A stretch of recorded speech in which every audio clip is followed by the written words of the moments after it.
भारतीय मानवाधिकार परिषद BHRC तरफ संबलपुर जिलापाल को सौजन्यमूलक साक्षात्कार कले BHRC चेयरपर्सन और फाउंडर डॉक्टर पूर्णचंद्र साहू।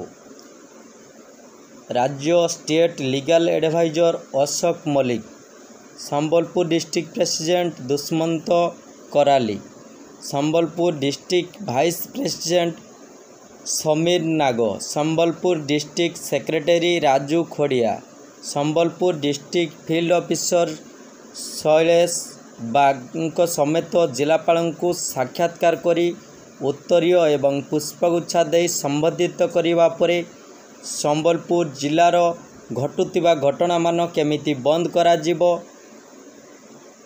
लोक माने केमिति उपयुक्त न्याय पाइबे से विषय मानव अधिकार परिषद सदस्य माने जिलापाल आलोचना एवं समालोचना करथिले।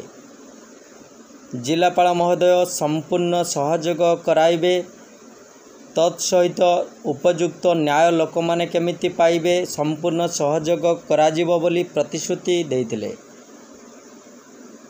ब्यूरो रिपोर्ट, गां न्यूज।